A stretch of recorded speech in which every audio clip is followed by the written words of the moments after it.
गुरुदेव से निराला कोई और नहीं रे, गुरुदेव से निराला कोई और नहीं रे।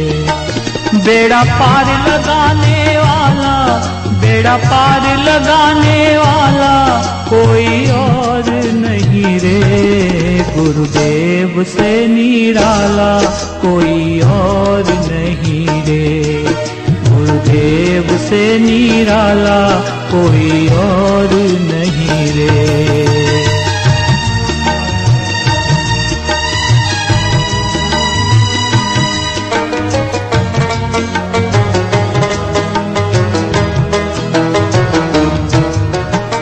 माया के वो बंधन तोड़े, प्रभु चरणों से प्रीति जोड़े।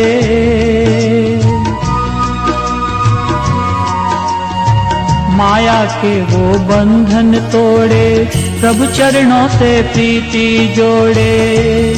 सारे दुख हटाने वाला, सारे दुख हटाने वाला कोई और नहीं रे, गुरुदेव से निराला कोई और नहीं रे, गुरुदेव से निराला कोई और नहीं रे। शरीर को अलग कर दिया, इंद्रियों को अलग कर दिया, तो फिर कृष्ण जी क्या हैं? अभी किसी को कृष्ण जी का पता ही नहीं कि वो है कौन। उन्होंने चौथे अध्याय में साफ लिखा है, हे अर्जुन तेरे और मेरे कई जन्म हो लिए। कौन कौन से जन्म हो लिए? पहला अवतार कृष्ण जी का क्या है? मछली। दूसरा अवतार कछुआ। तीसरा अवतार सुअर का, जंगली सुअर। चौथा अवतार नरसिंह अवतार। ऐसे ही मेरे कई जन्म हो लिए और तेरे भी कई जन्म हो लिए, लेकिन मैं उन जन्मों को जानता हूं और तू नहीं जानता। चौथा अध्याय 5वां श्लोक। अब छठे श्लोक में क्या बोला है?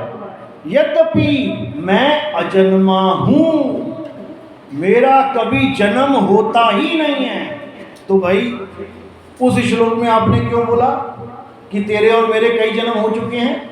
क्योंकि वहां पर देह स्वरूप की बात चल रही है, और अगले ही श्लोक में अजन्मा रूपी आत्म स्वरूप की बात चल रही है कि आत्मा का ना तो कभी जन्म होता है, ना ही आत्मा की कभी मृत्यु होती है।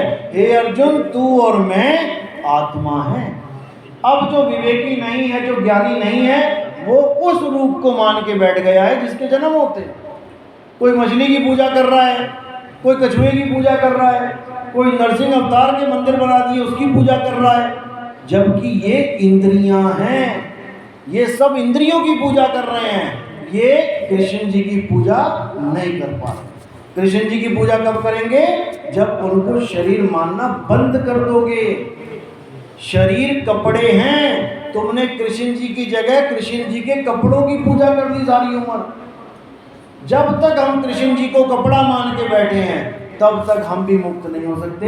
हमें भी बार बार कपड़ों में आना पड़ेगा, क्योंकि जहां आशा तहां वासा होई, वाको रोक सके ना कोई। हम जैसी आस लगाते हैं हमें वैसा जन्म मिलता है। कबीर साहब कहते हैं, अगर आप पीपल पूजते हो तो आपकी आस पीपल में गई है, आपको पीपल का शरीर धारण करना पड़ेगा। अगर आप तुलसी की पूजा करते हो तो आपको तुलसी का शरीर धारण करना ही पड़ेगा। अगर आप सांप की पूजा करते हो तो आपको सांप का शरीर धारण करना ही पड़ेगा। इसी का एक उदाहरण गुरु ग्रंथ साहब में भी बोला, अंत काले जो लक्ष्मी सिमरै, ऐसी चिंता में देह मरै, सर्प चून वो वलवल उतरै। यानी कि वो भी गवाही दे रहे हैं कि जहां आशा तहां वासा।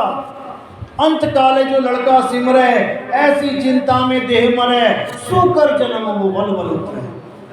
तो हर जगह आपकी आस के ऊपर डिपेंड है कि आप अंत समय में क्या आस लगाओगे।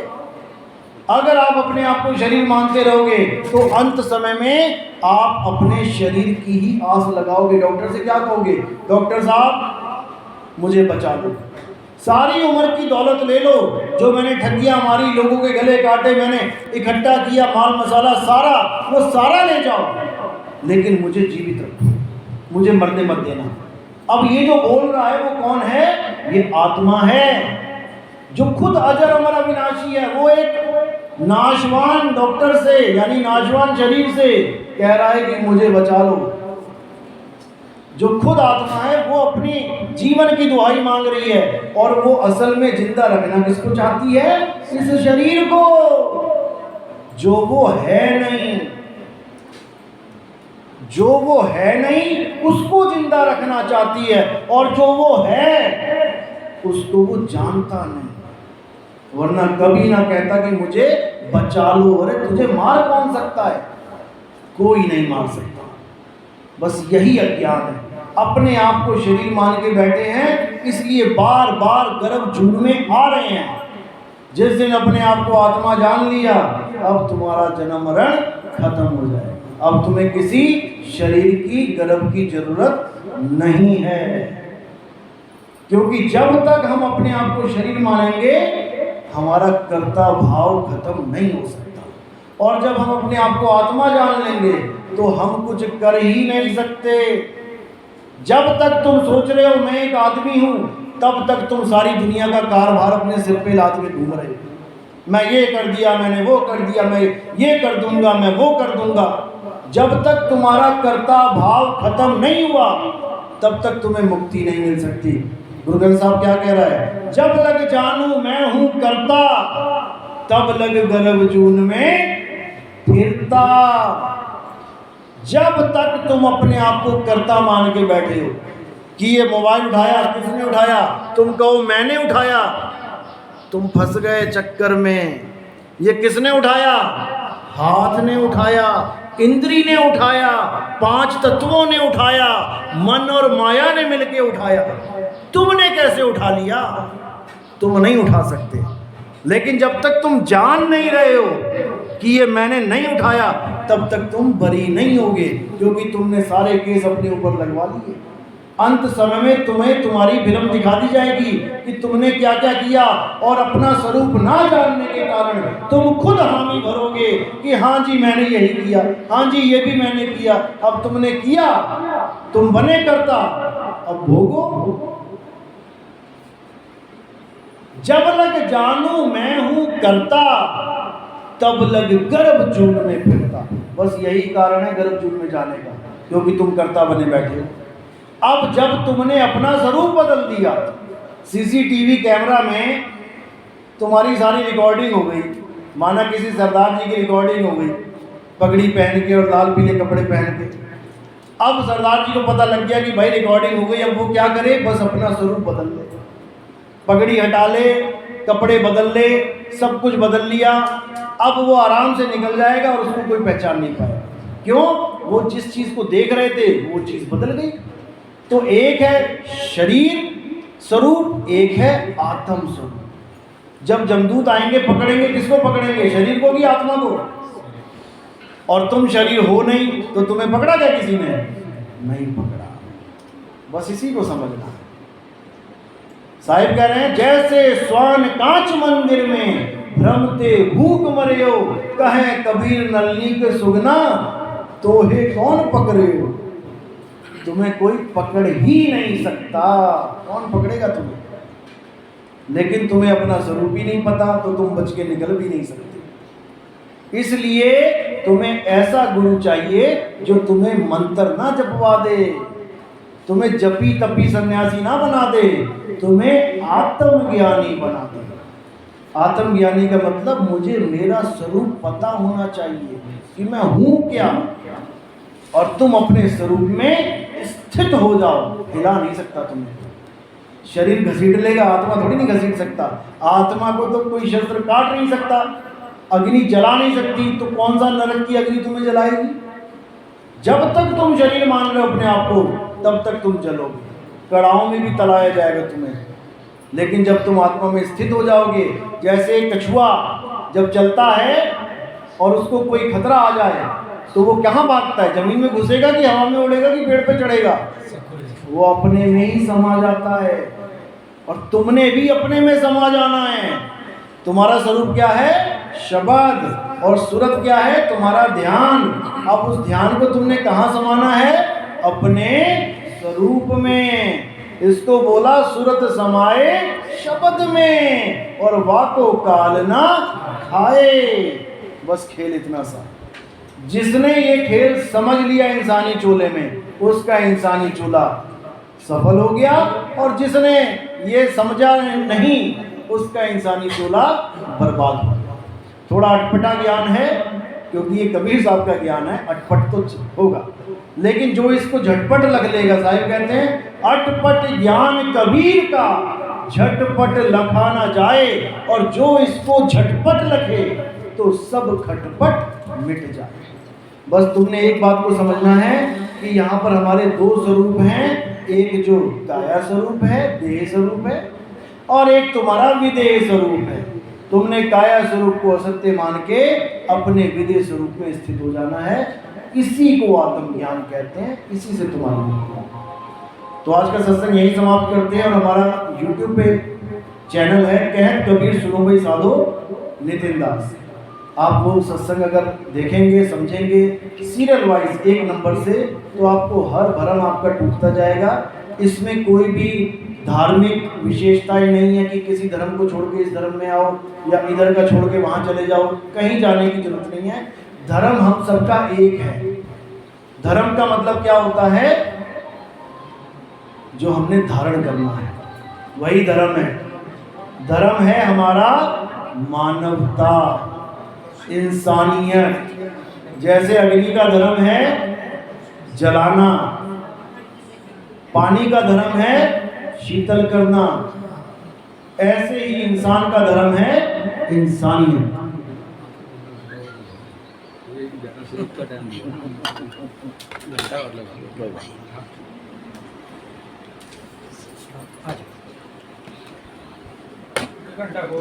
देखो जी, बात तो है जरा सी, कहते हैं बात जरा सी वरना 84।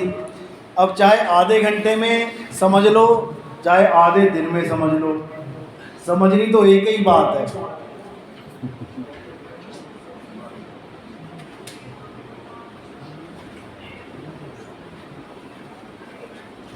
तो मुद्दा केवल एक है कि हमारा धर्म क्या है। हमारा धर्म है इंसानियत। जिस आदमी की इंसानियत मर गई है, वो किसी धर्म में भी नहीं है। आपने भाई कन्हैया जी हुए हैं, आपने सुना होगा। जब जंग चल रही थी मुगलों के साथ, तो दिन भर सिख लड़ाई कर रहे थे मुगलों के साथ, और रात में जो बीमार होते थे, जो कट गए हैं थोड़े से, जिनकी चोटें लग गई हैं, पानी पिलाने के लिए भाई कन्हैया की ड्यूटी लगी हुई थी कि भाई तुम जाओ और सिखों को पानी पिलाओ। अब जब वो जाते थे सिखों को पानी पिलाने, दवाइयाँ देने, तो जब वहाँ पे मुसलमान जो सैनिक थे, फट्टड़ थे, कटे हुए थे, वो कराते थे, वो पानी पानी चीखते थे, चिल्लाते थे, तो भाई कन्हैया उनको भी पानी पिला देते थे, उनको भी दवाइयाँ दे देते थे। तो जब सिखों ने देखा कि भाई ये तो लग रहा है कि दल बदल हुआ है, तो दल बदल लिया है, तो उनकी शिकायत कर दी जाके गुरुजी से कि भाई ये तो मुसलमानों को पानी पिलाता है। अब उनकी पेशी लग गई, वहाँ बुला लिया उनको। तो जब उनसे पूछा गया कि भाई तुम ऐसा क्यों कर रहे हो, दुश्मनों को पानी पिला रहे हो, तब उन्होंने कहा कि गुरुजी मैं क्या बताऊं, मैं जब वहाँ जाता हूँ तो मुझे हर जगह आप ही आप दिखाई देते हो, मुझे गुरु ही गुरु दिखाई देता है। तो जब गुरु ही गुरु दिखने लग गया, अब भेदभाव कहाँ बचा? जब भेदभाव नहीं बचा, तब आप असल में धर्म में आए हो। आज भी सिख धर्म देख लो, कहीं पर भी आज तक नहीं पूछा जाता कि भाई तुम लंगर में आए हो, तुम कौन से धर्म के हो, तुम कौन सी जात के हो। जिस आदमी को आप अपने बर्तनों में खाना नहीं खिला सकते, जो जमादार होते हैं, जमादार लैट्रिन साफ करते हैं, उनको कोई आदमी अपने घर के बर्तनों में नहीं खिला सकता। क्यों? क्योंकि ये नीच जात का है, ये गलत काम कर रहे हैं, ये लैट्रिन वैट्रिन साफ करने वाले, हम इनके कैसे बर्तनों में खाएंगे दोबारा से। और गुरुद्वारे में वही जमादार जाता है, तुम्हारे साथ बैठ के खाना खाता है, और जो बर्तन में खा के जाता है, उसके बाद कोई ब्राह्मण आता है, उसी बर्तनों में खाता है। तब कहाँ चला जाता है तुम्हारा ये भेदभाव? यानी तुम्हें दिख रहा है तो भेदभाव है, तुम्हें नहीं दिख रहा तो सब चलता है। जिनको नीच जात कहा कह के छूत और अछूत में बदल दिया गया था कि कुछ जाते हैं जो छूत हैं, जिसको छू सकते हैं, कुछ जाते हैं जो जमे अछूत हैं। अब छूत अछूत भी अपने हिसाब से बनाया गया कि जिसके हाथ से मैं कुछ खरीद लूँ उसको तो मैं छूत बना देता हूँ कि छू सकता हूँ, और जिसके मैं हाथ से कुछ ले ही नहीं सकता उसको अछूत बना देता हूँ। ये सब ब्राह्मणवाद था। वही ब्राह्मण जब हॉस्पिटल में भर्ती होता है, उसके माँ बाप भर्ती होते हैं, और जब वो खून लेने जाता है ब्लड बैंक से, क्या वो पूछता है कि ये खून कहाँ से आया भाई? किसी जमादार का खून तो नहीं है? वहाँ कुछ नहीं पूछेगा। क्यों? क्योंकि वहाँ पे मौत की, जीवन मृत्यु का खेल है। वहाँ सब चलता है। जमादार का छोड़ो, इससे भी नीचे कोई जात है, उसका भी खून दे दो, वो भी डलवा लेंगे, लेकिन उसके हाथ का खा नहीं सकते, उसके घर जा नहीं सकते। ये धर्म नहीं है। इसीलिए आज हिंदू धर्म का इतना बड़ा विरोध होता है। इसी कारण डॉक्टर भीमराव अंबेडकर वाले अलग फौज बना के बैठे हैं, वो विरोध कर रहे हैं। बौद्ध धर्म वाले अलग विरोध कर रहे हैं। सब इसी का विरोध कर रहे हैं। क्यों? क्योंकि ये जात पात का खेल चलता है इस धर्म में, इसलिए। लेकिन ये जात पात का खेल नहीं है। इस धर्म में भी सनातन की महिमा है। सनातन कौन है? आत्मा। आत्मा के अलावा कोई सनातन है ही नहीं। लोग कहते हैं हिंदू धर्म का कोई पता नहीं कर सकता ये कितना पुराना धर्म है। भाई वो आत्मा की बात हो रही है कि कोई पता नहीं कर सकता कितनी पुरानी है। हिंदू धर्म कब है? जब से आदमी ने जन्म लिया इस दुनिया में, तब से धर्म है। जब आदमी नहीं था तो कौन सा धर्म था? तो उसकी बुनियाद पता लग गई। कहाँ से शुरू हुआ? जब आदमी था तब से शुरू हुआ। लेकिन आत्मा जब आदमी नहीं भी था, जब दुनिया नहीं भी थी, वो तब भी थी। उसको सनातन बोला गया। और वो आत्मा केवल हिंदू धर्म की नहीं है कि हिंदू हो तो वो आत्मा का ज्ञान है। भाई हर धर्म में आत्मा है। मुसलमान धर्म में भी आत्मा की महिमा है। जब आदम को अल्लाह की बंदगी के लिए झुकाया, जब आदम को बनाया गया, अल्लाह ने बनाया, तो सब फरिश्तों को बंदगी करने के लिए बोला गया कि इसके आगे झुको, आदम के आगे झुको। क्यों झुको आदम के आगे? ये किसी को समझ में नहीं आया। आदम का मतलब है आदमी। एक आदमी बनाया अल्लाह ने, यानी मिट्टी की एक मूर्त बनाई और सब फरिश्तों को कहा कि इसके आगे सजदा करो। सबने सजदा किया, एक ने सजदा नहीं किया। उसी को मुसलमान धर्म में शैतान कहते हैं। उसने सजदा क्यों नहीं किया? क्योंकि वही सबसे बड़ा भगत था अल्लाह का। आप उसके बारे में पता करोगे, मुसलमान बताएंगे आपको कि जो शैतान है सबसे बड़ा भगत वही था। ऐसी कोई जगह नहीं थी जहां पर उसने खड़े होकर अल्लाह की सजदा, अल्लाह की बंदगी नहीं करी। अब वो झुका क्यों नहीं? क्योंकि उसने साफ बोला कि मैं अल्लाह के अलावा किसी के आगे नहीं झुकूंगा, चाहे वो अल्लाह ही क्यों ना कह रहा हो। क्योंकि अल्लाह का हुक्म था कि सजदा करो, उसने नहीं किया। अब क्यों नहीं किया? क्योंकि वो विवेकी नहीं था। अल्लाह कभी मिट्टी की मूर्त के आगे किसी को झुका ही नहीं सकता। नहीं तो सबसे पहला काफिर तो इस दुनिया में अल्लाह ने बनाया लोगों को। आदम की मूर्ति बना के आदम के आगे झुकवा दिया। जैसे मुसलमान कहते हैं हिंदू धर्म तो काफिरों का धर्म है। क्यों?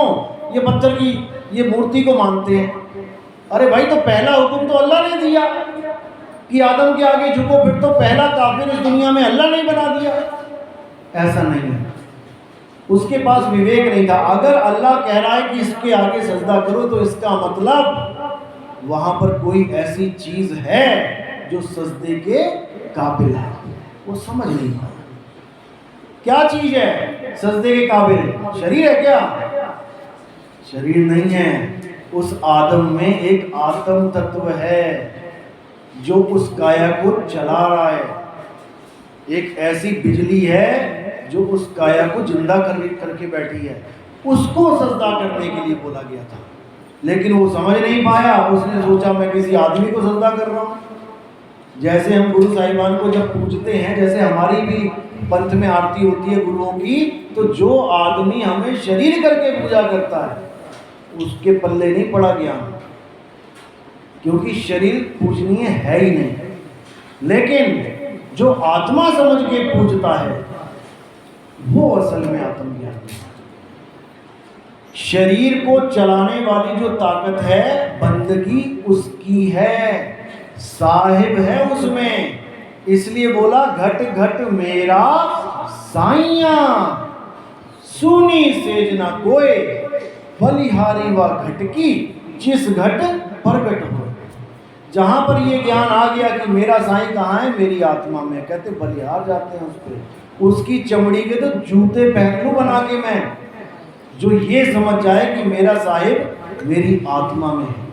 लेकिन कोई नहीं समझ पा रहा। क्यों? क्योंकि वेदी गुरु नहीं मिल रहा। जितने गुरु मिल रहे हैं जब भी तब भी सन्यासी, ये मंत्र ले लो सारी उम्र जपते रहो, उससे क्या हो जाएगा? मुझे प्यास लगी है, मुझे कोई मंत्र चाहिए क्या? मुझे प्यास लगी है, मुझे पानी का मंत्र दे दिया, बोल रहे हैं गुरुजी की पानी पानी पानी जपते रहो, सारी उम्र तुम्हारी प्यास बुझ जाएगी? कभी नहीं बुझेगी। साहिब कह रहे हैं ना मैं जप में, ना मैं तप में, ना एकांत निवास में, और मुँह को कहाँ ढूंढे रे बंदे, मैं तो तेरे पास में, खोजी होए तुरंत मिल जाऊं, एक पल की तलाश में। एक पल में गुरु भेद बता देता है कि तेरी आत्मा कहाँ विराजमान है, और उसी आत्मा में परमात्मा का वास है। कहीं नहीं ढूंढना, बाहर कहीं नहीं जाना। जो तिलमा ही तेल है ज्यों चकमक में आ, ना तो चकमक से आग दूर है और ना ही तिलों से तेल दूर है। ऐसे ही आत्मा से परमात्मा कभी दूर है ही नहीं। जैसे दूध में घी छुपा है, अब तुम सीधे घी ढूंढने जाओ, कहाँ मिलेगा तुम्हें? अब लोग कहेंगे दुकानों पे मिलेगा। भाई दुकानों में भी बनाया गया है। सीधे घी बताओ कहाँ मिलेगा? कौन सी दूध, गाय के दूध में सीधे घी निकाल रही है वो? कोई पेड़ों में घी मिल रहा है, कोई कंद मूल की तरह जमीन के नीचे घी मिलेगा, कोई नदी नाली में घी मिलेगा? कहीं नहीं मिलेगा। घी को पाने के लिए तुम्हें दूध तक जाना ही पड़ेगा। एक घर में 3 गिलास पड़े थे, 3 जग पड़े थे, एक में दूध था, एक में पानी था, एक में शरबत था। तो एक आदमी ने बेटे को बोला कि बेटा अंदर जाके देखो घी कहाँ है, घी ढूंढ के लाओ। और जब घी नहीं हो, जहाँ घी नहीं हो उन चीज़ों को फेंक दो। अब वो अंदर गया, देखा उसने 3 जग पड़े हैं, एक में दूध है, एक में शरबत है, एक में पानी है, घी तो कहीं है ही नहीं। वो तीनों जग नाली में गिर के आ गए कि भाई हमें तो घी कहीं मिला नहीं। अब उसने सिर पे हाथ रख लिया कि अरे भाई अंदर ही घी था, तुझे मिला क्यों नहीं? अब वो घी छुपा हुआ है। उसने तीनों जग फेंक दिए, जबकि एक जग में घी था। लेकिन वो ऐसा नहीं था कि दूध में हाथ डाला और उसमें से घी निकाल लिया। आप 10 लीटर दूध में हाथ डाल के घी निकाल लोगे क्या? नहीं निकाल पाओगे। अब घी कैसे निकलेगा? उसकी एक विधि होती है। घी से दूध कितने घंटे दूर है? दूध में ही घी है, लेकिन कितने घंटे की दूरी है? 12-15 घंटे, 20 घंटे दूध से दही बनने में लग जाते हैं। मान के चलो 20 घंटे दूध में जाग लगाया, 20 घंटे के लिए छोड़ दिया, दही बन गया। अब दही कहाँ था? दूध में। लेकिन दूध से कितने घंटे की दूरी पे है? 20 घंटे की दूरी है। अब दही को मथा, मानो 2 घंटे मथा, उसमें से मक्खन निकला। अब मक्खन की दूरी दूध से कितनी है? 22 घंटे। अब तुमने मक्खन को गर्म किया और उसमें से घी निकाला, मानो 2 घंटे लग गए। अब दूध से घी की दूरी है 24 घंटे, यानी दूध में ही घी है लेकिन 24 घंटे दूर है। इसीलिए कबीर साहब ने बोला साहिब का घर दूर है, जैसे पेड़ खजूर और ज्ञानी जन के पास में, अज्ञानी से दूर। ज्ञानी जन जो खजूर का पेड़ होता है, जिसको खजूर के पेड़ पे चढ़ना आता है, उसके लिए खजूर दूर है क्या? वो 2 मिनट में चढ़ जाएगा तुम्हारी आंखों के सामने, ऐसे ऐसे 2 मिनट में, और खजूर तोड़ के नीचे। और जिसको नहीं चढ़ना आता वो तो प्रोग्राम बनाता बनाती 1 साल लगा देगा, चढ़ूँ भी कि ना चढ़ूँ, क्योंकि उसको चढ़ना ही नहीं आता। उसको यही डर लगा रहेगा कि हाय गिर ना जाऊँ, मर ना जाऊँ। तो साहिब कहते हैं, जिन खोजा तिन पाया, गहरे पानी बैठ, और मैं बपुरा बूढ़ डरा, रहा किनारे बैठ। यानी उस समुद्र में तुम्हें गोता मारना पड़ेगा, तब जाके तुम्हें मोती मिलेंगे। लेकिन मैं तो किनारे बैठा रहा, लहरों को देख के, अरे भाई इतनी लहरें, मैं डूब जाऊंगा। क्यों? क्योंकि तैरना नहीं आता, विधि नहीं आती। दूध से घी बनाने की विधि नहीं आती तो सारी उम्र की दूरी हो जाएगी दूध से घी की। लेकिन अगर विधि आती है तो एक ही दिन में आप वो काम कर सकते हो। तो ये सारा कैसे करोगे? जब आपको भेदी गुरु मिल जाएगा। भेदी गुरु आपको भेद बताएगा, दूध में क्या डालना है जिससे दही बने, दही में क्या करना है जिससे मक्खन बने, मक्खन से क्या करोगे जिससे घी बने। तो हर चीज़ आपके पास होगी। तो इसीलिए सब कुछ आपके पास है, लेकिन विधि ना होने के कारण आपसे दूर हुई पड़ी। तो भेदी गुरु क्या करता है? आपको विधि बताता है, आपको सच्चे सिमरण की विधि बताता है, और ये जितने भी झूठे नाम हैं, मंत्र जाप है, इन सबसे दूर कर देता है। तो साहिब कह रहे हैं 52 के ऊपर क्या बोल रहे हैं? 52 अक्षर लोक त्रय, सब कुछ इन्हीं माही, ये आखर खिर जाएंगे, वो आखर इनमें नहीं। कबीर साहब ने अगर ये बोला है और गुरु ग्रंथ साहब में अगर दर्ज है, अंग नंबर 340 पे पढ़ो जाके, तो इसके पीछे बहुत गुप्त राज है। इन 52 अक्षरों से 3 लोग का तो सारा सामान आप बोल सकते हो, लेकिन अपनी आत्मा का नाम नहीं बोल सकते। इसीलिए नानक साहब ने बोला है कि ये भी प्रभु तेरी वड्याई, कोई नाव न जाने मेरा, कोई नाव न जाने मेरा। सब मुझे नानक नाम से जानते हैं, लेकिन वो तो काया को देख के जान रहे हैं ना कि नानक है। मेरी आत्मा का नाम क्या है? मेरी आत्मा का ज्ञान क्या है? इसलिए बुल्ले शाह ने बोला, बुल्ला की जाना मैं कौन। शक्ल देख रहा हूं शीशे में, किसको देख रहा हूं? शरीर को। क्या मैं शरीर हूं? नहीं हूं। तो फिर मैं हूं कौन? बुल्ला की जाना मैं कौन। किसने बताया बुल्ले को कि तू कौन है? गुरु ने। कैसे बताया? बुल्लिया रब दा की पाना, एथों पुटना एथे लाना। अब क्या पुटना और क्या लगाना? अपने ध्यान को संसार से हटाना है, शरीर से हटाना है, मंत्र तंत्र जंतर राम अल्लाह गॉड वाहिगुरु से हटाना है। और कहाँ लगाना है? अपने आत्म स्वरूप में। तब बुल्ले को पता लगेगा बुल्ला है कौन। आज तक किसको बुल्ला मान रहा था? अपने शरीर को। शरीर कहाँ से आया? माता और पिता से। मुसलमान धर्म क्या मानता है? कि आदम और हव्वा से हम पैदा हुए हैं। और बुल्ले शाह क्या कह रहे हैं? नाम आदम हव्वा जाया। उस समय जब पूरा आतंक था मुगलों का, उस समय उन्होंने ये बात बोली कि नाम आदम हव्वा जाया, यानी उन्होंने धर्म की किताब का ही खंडन कर दिया।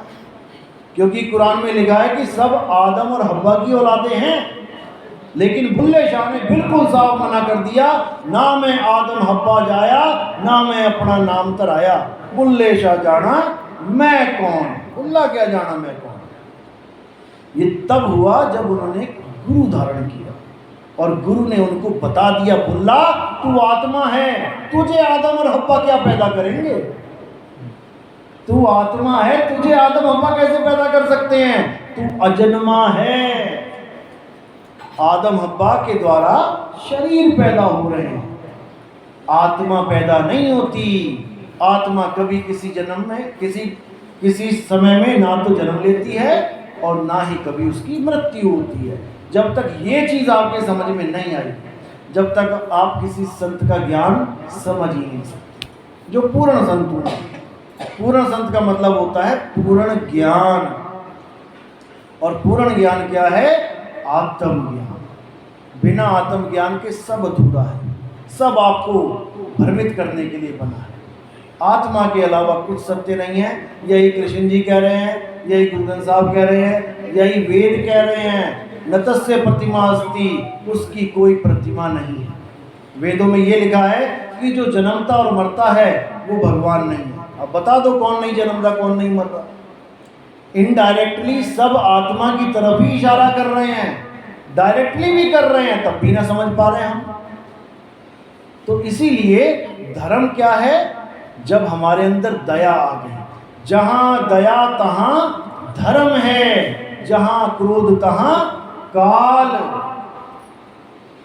लेकिन नहीं समझ में आ रहा। तो सबसे बड़ी चीज है दया।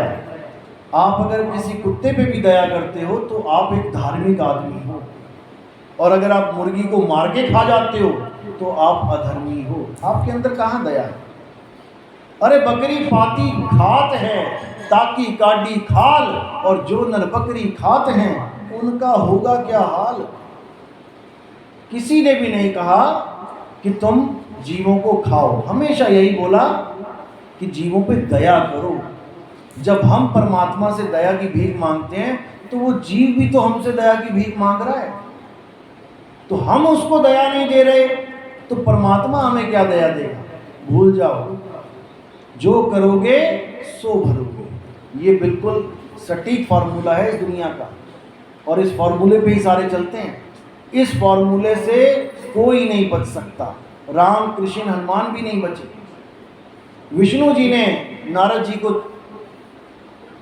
छेड़ दिया, दुख दिया। एक बार नारद जी ने कहा कि मुझे ऐसा रूप दे दो कि मैं इस कन्या से विवाह कर लूं। उन्होंने बंदर का रूप दे दिया। अब नारद जी स्वयंवर में गए तो वहाँ उसका मजाक उड़ा दिया लड़कियों ने। उनको बहुत दुख हुआ। वो भूल गए कि कौन मेरा भगवान। सारा दिन नारायण नारायण नारायण कर रहे थे, भगवान को ही श्राप दे डाला। बताओ, अपने भगवान को ही श्राप दे दिया कि जैसे मैं औरत के लिए तड़पा हूं तुम भी तड़पोगे। अब वो श्राप लगा कहाँ? राम बन के आना पड़ा। 36 गुण मिलाए उनके गुरु जी ने कि ऐसे गुण तो आज तक किसी के मिले ही नहीं, और 36 घंटे का भी सुख ना मिला। आज भी हम लोग सोचते हैं कि गुण मिलेंगे तो लड़की की शादी करेंगे। कोर्ट में जाओ, जितनी भी लड़कियां वहां आई हैं जिनके केस लगे हैं, उन सबसे पूछो क्या तुमने गुण मिलाए थे? तुम्हें 100 में से 90 99 ऐसी मिलेंगी जो लव मैरिज वाली नहीं है। हाँ जी, गुण मिला के शादी हुआ था, और 1 महीने में कोर्ट कचहरी के चक्कर लग गए तो वो गुण कहाँ गए? गुण कब मिलते हैं? जब दो लोग आपस में इकट्ठे रहते हैं। जब लड़की और लड़के की शादी हो जाती है उसके बाद वो देखती है इसमें कितने गुण हैं और कितने अवगुण हैं। मैचिंग वहाँ होगी। दारू पी के आ रहा है तो वो समझ रही है इसमें अवगुण है, यहाँ तो मैचिंग नहीं होगी, पहले दिन से कलेश हो जाएगा। तो फिर गुण क्या करेंगे? अचार डालेंगे।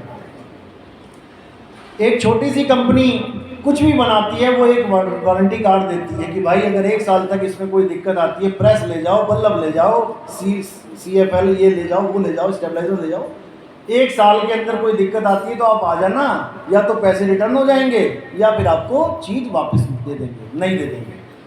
लेकिन पंडित जी 36 गुण मिलाने के बाद भी कभी ये गारंटी नहीं लेते कि 1 साल के बीच में कभी झगड़ा हो जाए, कोई लड़ाई हो जाए या कोई ऐसी दिक्कत हो जाए तो तुम आ जाना, पैसे वापस ले जाना, नहीं बोलेंगे।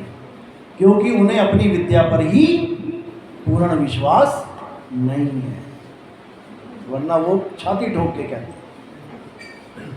यही दिक्कत है। तो ना तो ऐसे कोई गुण अवगुण हैं जो पहले मिल जाएं शादी से, भूल जाओ। अच्छे अच्छे लड़कों के रिश्ते टूट जाते हैं, नहीं होते उनके। क्यों? गुण नहीं मिल रहे जी। लड़का लड़की ठीक है, दोनों बढ़िया, अच्छी नौकरी है, सब कुछ बढ़िया है, बढ़िया घर है, लेकिन गुण नहीं मिल रहे। तो ये सब भ्रम है।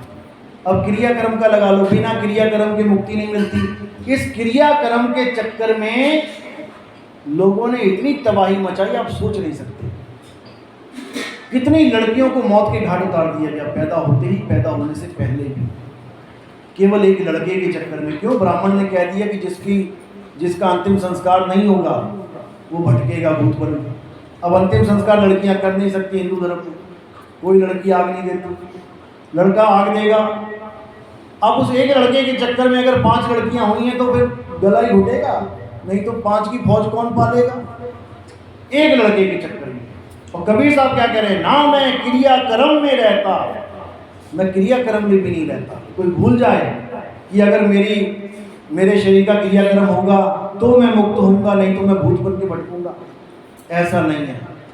मैंने सत्संग में समझा दिया कि ये जो काया है ये एक पिंजड़ा है, पिंजड़े में एक तोता है जो सारी उम्र बोलता है, और अंत में ये तोता इस पिंजड़े को छोड़ के चला जाता है। मान के चलो आपके पिताजी आज एक्सपायर हो गए, अब आपके आज पिताजी एक्सपायर हुए, इसका मतलब आपके पिताजी आज आपको छोड़ के चले गए। अब कोई भी आएगा मिलने आपसे, आप गले लगोगे, रोओगे और क्या कहोगे, पिताजी अब हमारे बीच नहीं रहे, पिताजी हमें छोड़ के चले गए। पिताजी छोड़ के चले गए यानी तोता पिंजड़े को छोड़ के चला गया। 2 तरह होता ना पिताजी चले गए, एक तो पिताजी है ही नहीं यानी शरीर भी नहीं यहाँ पे। कोई पूछे जी पिताजी कहाँ गए, पिताजी शिमला गए हैं। अब कौन गया शिमला, शरीर गया शिमला, इसलिए तुमने कह दिया पिताजी शिमला चले गए। लेकिन अब जो कंडीशन बनी है वहां पे शरीर नीचे पड़ा है, अब पिताजी चले गए तो कौन गया, शरीर तो यहीं पड़ा है, पिंजड़ा तो यहीं पड़ा है, गया कौन, तोता। तोता चला गया, पहले तोता और पिंजड़ा इकट्ठा गया था, अब तोता अलग हो गया, पिंजड़ा अलग पड़ा है। अब मान के चलो कल तक सारे इकट्ठे हुए और जो तोता कल जा चुका था उसके पिंजड़े का अंतिम संस्कार आज होगा, तो सबने पिंजड़ा उठाया, राम नाम सत्य करते हुए चले गए और अंतिम संस्कार किसका कर दिया, पिंजड़े का। तो मुक्ति तोते को मिली कि पिंजड़े को, अंतिम संस्कार तोते का हुआ कि पिंजड़े का। जब पिंजड़े का संस्कार हुआ तो तोते को मुक्ति कैसे मिली भाई, या तो तोते को पकड़ के लाओ, फिर उसको चिता पे बैठाओ, 15-20 मंत्र मारो और उसका अंतिम संस्कार करो, तब तो समझ में आता है। अरे पिंजड़े का संस्कार करके तुम तोते की मुक्ति की बात कर रहे हो जो पिछले ही दिन उड़ चुका है। अब वो तोता जो उड़ गया है वो अपने ही पिंजड़े में दोबारा नहीं घुस सकता। अगर पिताजी तुम्हारे छोड़ के चले गए तो शाम को आके क्या पिंजड़े में घुस सकते हैं, लेकिन वही पिताजी 1 साल बाद किसी के अंदर घुसे पड़े हैं कि जी इसमें तो पिता आ जाता है मेरा। अरे अपने शरीर में तो वो घुस नहीं पाए, किसी और के शरीर में कैसे घुसेंगे। समझो इस बात को, जो अपने शरीर को खाली करके अपने ही शरीर में नहीं घुस पाया वो किसी और के अंदर कैसे घुसेगा। लेकिन पाखंडवाद, जैसा जिसने बता दिया बस सुन के वैसा ही होने लग गया। ये कोई भूत प्रेत नहीं होते हैं। तुम कहोगे प्रेत घुस जाता है किसी के अंदर, भूत किसको बोला गया है, जो भूतकाल में चला जाए, पिताजी के नाम के साथ है लगाए, पिताजी खा रहे हैं, पिताजी आ रहे हैं, तो वो वर्तमान काल में हैं। पिताजी आएंगे, पिताजी खाएंगे, तो वो भविष्य काल की बात है। पिताजी थे, जहां था थे थी लग गया, वो भूतकाल की बात है। इसी भूतकाल में काल हटा दिया लोगों ने और पिताजी को भूत बना दिया। दिक्कत ये है, इसी को समझना है। आत्मा अजन्मा है, आत्मा नित्य है, कभी किसी का पिता मरा ही नहीं, कभी किसी की माँ मरी ही नहीं, केवल पिंजड़ा और तोता अलग हो गए हैं। तो हमने कह दिया मर गया मर गया मर गया, कोई नहीं मरा। अगर मरा है तो फिर स्वर्गवास किसका हुआ है, स्वर्ग में कौन बैठा है। अगर पिता ही मर गया तो स्वर्ग में कौन बैठा है।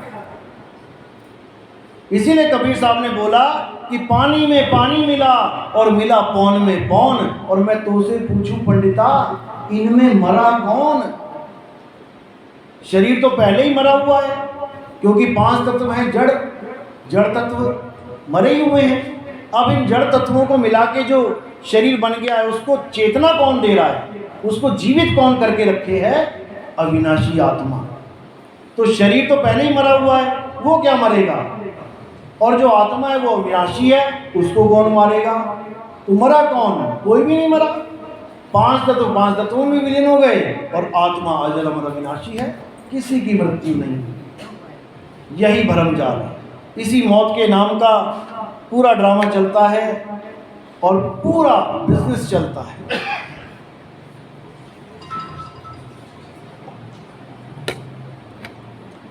आप गीता पढ़ो, गीता में इतना ज्ञान छुपा हुआ है कि आपने अगर गीता समझ ली तो आपकी दृष्टि एकदम बदल जाएगी, लोगों को देखने की, लोगों को समझने की, अपने आप को देखने की। आपको हर चीज़ समझ में आएगी। लेकिन हम गीता नहीं पढ़ रहे हैं, ना ही हमें पढ़ने दी जा रही है। यहाँ तक कि गीता का सार, उसके साथ भी छेड़खानी कर दी गई है। आप कोई कैलेंडर लेने जाओगे दुकान पे, आप कहोगे कि मुझे गीता का सार वाला कैलेंडर दे देना। अब जो कैलेंडर आपको दिया जाएगा उस पे गीता का सार क्या लिखा होगा, किसी को पता है? हाथ खड़े करो जिसको पता है। गीता के सार वाले कैलेंडर पे क्या लिखा होता है? पढ़ा होगा आपने कभी ना कभी तो। उस पे लिखा होता है कि तुम क्या लेके आए हो, तुम क्या लेके जाओगे, जो पाया यहाँ पाया, जो छोड़ोगे यहाँ छोड़ोगे, तो क्यों व्यर्थ चिंता करता है। ये गीता का सार बना के पेश कर दिया, जबकि ये गीता का सार है ही नहीं।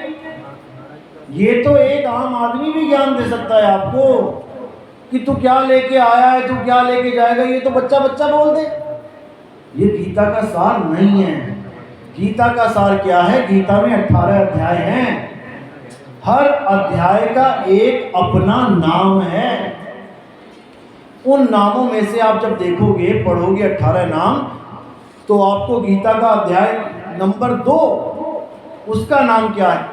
उसका नाम है गीता का सार। अगर आपने वो गीता का सार अध्याय नंबर 2 पढ़ लिया तो आपको एक एक चीज समझ में आ जाएगी। जो मैं सत्संग में बता रहा हूं वही चीज वहां पर बाकायदा लिखी हुई है। लेकिन ना तो कोई हमें समझाने वाला मिल रहा है, ना ही उसको समझने वाला मिल रहा है। इसलिए केवल आप अगर गीता का अध्याय 2 समझ लोगे, आपको सारी कहानी समझ में आ जाएगी कि हम क्या हैं, हम ये शरीर कैसे धारण कर रहे हैं, हमें किसकी पूजा करनी है, हमने शरीरों की पूजा करनी है या आत्मदेव की पूजा करनी है। हर चीज़ समझ में आ जाएगी। उसमें ये तक लिख दिया है कि तत्वदर्शियों ने अपने ज्ञान के द्वारा, अनुभव के द्वारा ये निष्कर्ष निकाला है, इस दुनिया में 2 प्रकार के तत्व होते हैं, एक असत तत्व और एक सत्य तत्व। ये भौतिक शरीर तो असत्य होता है और जो आत्मा है वो सत्य होती है। अब इससे ज़्यादा क्या लिखे कोई? जो लोग भौतिक शरीरों की पूजा करते हैं वो मूढ़ हैं, गवार हैं, कम अकल हैं, मति मारी गई है, अल्प बुद्धि हैं, ये सब लिखा हुआ है। और जो केवल शाश्वत, नित्य, अडोल, अबोल, अखंड, सनातन, पुरातन आत्मा को जानते हैं, उनकी नज़र में, यानी उन ज्ञानियों की नज़र में केवल वो ही ज्ञानी है, उन्हीं का जन्म सफल होता है, अन्यथा सब इन 84 में ही चले जाते हैं। इससे ज़्यादा क्या लिखें? साफ बोल दिया। अध्याय 3 17वां श्लोक। हे अर्जुन, बहुत प्रकार की पूजाएं हैं, वेदों में, पुराणों में कई तरह की पूजाएं विधि बताई गई हैं, लेकिन जो आत्मा में आनंद लेते हैं, जो आत्म ज्ञान में रमे होते हैं, उनके लिए वो विधि, वो कर्म, कर्तव्य लागू ही नहीं होते।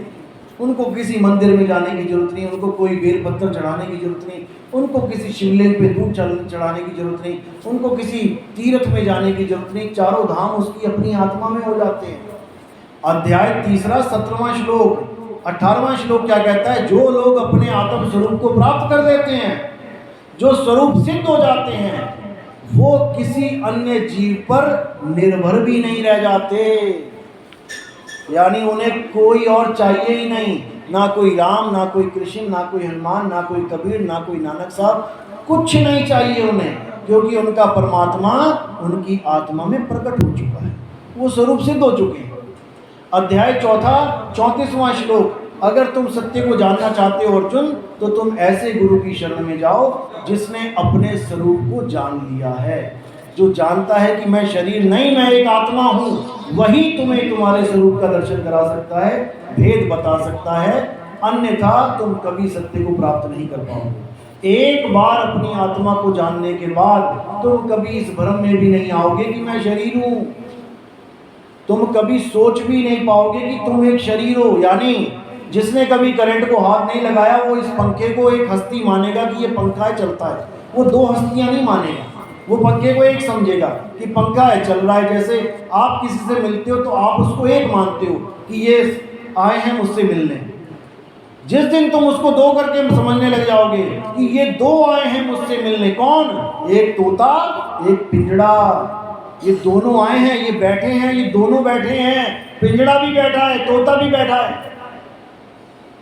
जो पंखे को और करंट को अलग अलग जान रहा है, जिसने करंट को छुआ है, वो समझ सकता है कि ये पंखा बिना करंट के नहीं चलता। ये पंखा करंट से ही चल रहा है और करंट का और पंखे का स्वरूप अलग अलग है। पंखे के दो पर हैं, करंट का एक भी पर नहीं है। पंखा गोल है, करंट गोल नहीं है। पंखा लंबा भी है, करंट लंबा नहीं है। दोनों के स्वरूप अलग हैं, दोनों की हस्ती अलग है। इसी प्रकार शरीर अलग है और आत्मा अलग है। अध्याय 4 इसी की महिमा गाता है, आत्मज्ञानी गुरु की। आत्मज्ञानी गुरु कभी भी ना तो तुम्हें शरीर बनाएगा, ना खुद को शरीर समझेगा। वो आत्मा में स्थित कर देगा। यही आत्मज्ञान है। तो इसी को समझना, इसी को बोला गया है कि हम अज्ञानता के कारण भगवानों के शरीरों की पूजा करने लग जाते हैं। यानी भगवान क्या है? आत्मा है। शरीर क्या है? उनके कपड़े हैं। हम भगवान की जगह भगवान के कपड़ों की पूजा कर रहे हैं, इसलिए हम कभी सत्य को प्राप्त नहीं कर सकते।